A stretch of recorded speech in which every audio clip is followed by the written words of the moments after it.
Russian airstrikes against Ukrainian civilian targets suggest that Vladimir Putin's failure to win a quick victory has left him even more ruthless. This armoured column, 40 miles long, bearing down on Kyiv, carries a simple but deadly message: agree to our demands or face your destruction. Mr. Putin's belief in a single Slavic nation has turned to dust, yet angrily lashing out may well be his response to his own mistake. Because no dictator dares admit weakness. Last week, state television broadcast him meeting his advisers, yet even this inner circle was kept at a distance. One of them, his foreign intelligence chief, publicly humiliated for not sounding entirely on message. Нет, или признавать я. 22 years in power may have bred a hubris which impairs his judgment and blinds him to risk. He's a very able, intelligent person, and never underestimate people who you're dealing with who you don't agree with. And it's easy to dismiss them as being mad. I don't believe that is a reasonable judgment of him. But he does seem to be more imperious. There's no check on this leader of Russia. In the old communist days, there was a Politburo in which you could see collective decision-making. That's all gone for Putin. He's one single autocratic dictator, and he's isolated for the last 2 years under COVID, perhaps because of immunity problems, and you get the feeling there's nobody to even argue with him, let alone contradict him. Sit down, please. Foreign visitors are often forced to sit at a paranoia-sized table. President Macron of France here subjected to a rant about Russian history. Putin's growing status as an international pariah perhaps only reinforces his long-standing resentment at how post-Soviet Russia has been treated. The former KGB officer grew up in a communal housing block chasing rats, pointedly telling this interviewer what lesson he learned from one. Загнал ее в какой-то угол, она развернулась и побежала за мной. И не просто побежала, она еще с лестницы на лестницу, с перелета на перелет пыталась прыгнуть мне на голову. Вот это все должны иметь в виду. Лучше никогда никого в угол не загонять. Are we now at risk of cornering Vladimir Putin the way he cornered that rat, and that he then lashes out? I would recommend the saying of Sun Tzu: give your enemy a golden bridge to retreat across, meaning make backing down attractive for your enemy. My gut feeling is that it's not to him that we need to give this golden bridge, it's to the people around him.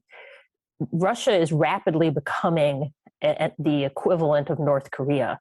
Do the elites around him, who have lovely flats in London, who have houses in the south of France, who have yachts, do they really want to live in North Korea? This was a recent drill, but at the weekend, Russia's president put his nuclear arsenal on high alert. He's now so unpredictable that even this may be more than just a warning to the West not to intervene. Today's attacks on Ukraine could place him beyond the realms of reason and negotiation, more isolated and more dangerous than ever. Jonathan Rugman there on the enigma that is Vladimir Putin. Well, let's speak to Sergei Utkin. He's a Moscow-based academic and analyst who advises Russian government on EU-Russia relations. He's publicly condemned the invasion and joins us now live from the Russian capital. Sergei, it's good to speak to you. Tell us why you decided to speak out. Well, I think it's a moment when you cannot stay neutral. It's a whole-scale war that is waged in Europe, in the middle of Europe, waged by Russia and upon the decision of the Russian president. So you have to decide how you attitude, what's your attitude to that. And I think it would be the best to have as much people as possible in Moscow, in Russia, to understand what kind of horrible things are happening on the ground in Ukraine. Because, of course, the state media, they report just about things they consider good to be reported and not about the rest of the picture. I'm sure the government is listening, and you're a brave man for taking this position. Are you afraid of any repercussions? Well, we don't know what comes next. Just today you had major liberal radio station Echo Moskvy blocked in Russia. It didn't happen since August putsch of 1991 to them. And things that never happened start happening. So you don't know what comes in the next days, but so far I enjoyed at least some academic freedom, and I always felt like I can speak calmly about things that I consider necessary. We're absolutely fascinated in the West by these pictures of Vladimir Putin sitting at the long end of a very long table with his supposedly very tight inner circle at the other end.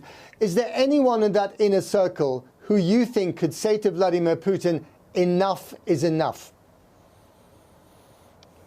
That's very difficult to assess. He might also speak to people whom you don't see on the TV screen. It's not like every his meeting is reported. But I hope at least some of those who are in the very center of the government or the military, they can say that probably some adjustments are necessary. The problem is that when you went already that far and you crossed all the red lines and basically violated all the rules, it's very hard to reverse that.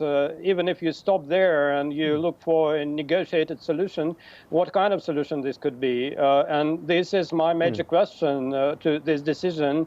Like, what could even be the Russia winning strategy? How a victory could look like? Is it control over Ukraine?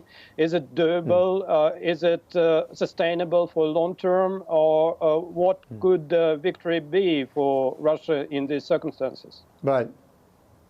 Now, we've heard President Zelensky of Ukraine appeal directly to Russian people and Russian soldiers, saying, lay down your arms, join the good fight on the streets of Moscow with demonstrations and so on. We've seen some of those demonstrations, but do you think that could actually happen? Do you think there could be a popular uprising against him and his war? Not at this moment. At this moment, Moscow and I think the rest of Russia are very calm. People people try not to think about the war, not to discuss it. They take a wait-and-see approach. But if it lasts for a long time, if it becomes very bloody and you cannot hide destruction and losses, then people will change their attitude. This happened to other wars that we knew from the recent past. And just in one line, Sergei, is Vladimir Putin evil? Well, I think what is done now in Ukraine is definitely evil.